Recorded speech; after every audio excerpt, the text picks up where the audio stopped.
Hi guys, welcome to my channel. मैं हूं फारिया जवेद और आज मैं आप लोगों के साथ hair growth formula herbal oil बनाने का तरीका बताऊंगी आप लोगों को, और आप लोगों को बताऊंगी इसमें कौन कौन सी चीज़ें हैं। ये देखें, ये आंवले का ऑयल है। ये देखें, ये ये वाले मैंने 2 चम्मच लिए हैं। उसके बाद मैं इसमें डालूंगी 1 चम्मच कोकोनट ऑयल, 1 चम्मच। फिर ये आलमंड ऑयल है, मैं इसमें डालूंगी 1 चम्मच। इसमें डालूंगी 1 चम्मच। तो उसके बाद मैं डालूंगी विटामिन ई का कैप्सूल। ये 400 ml वाले हैं।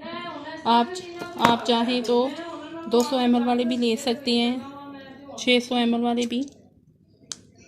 तो ये इन चारों चीज़ों को मिक्स करके तो आप इसको डेली यूज़ कर सकते हैं। आप इसको आम रूटीन में भी लगा के इसको यूज़ करें।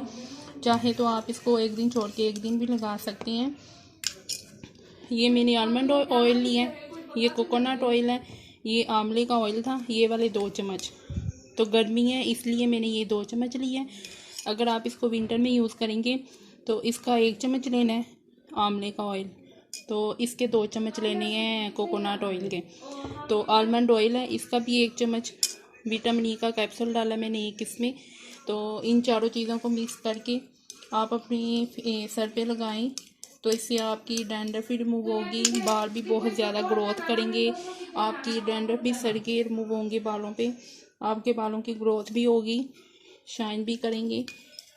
तो आप इसको चाहे तो आम रूटीन की तरह भी इसको यूज़ कर सकती हैं। नहाने से 2-3 घंटे पहले भी आपने इसको लगा के फिर आपने सर को वॉश करना है, बालों को। तो आप बालों को वॉश करेंगे तो उसके बाद चाहे तो आपकी मर्ज़ी, आप इसको आम रूटीन की तरह भी इसको यूज़ कर सकती हैं। इसमें बिल्कुल भी चिपचिपाहट नहीं है, क्योंकि मैंने इसमें कैस्टर ऑयल नहीं डाला। तो समर चल रही है इसलिए मैंने इसमें नहीं डाला वो थोड़ा सा गर्म होता है। चलिए, आप लोगों को वीडियो अच्छी लगी है तो लाइक और शेयर करें, मेरे चैनल को सब्सक्राइब करें। अल्लाह हाफिज़।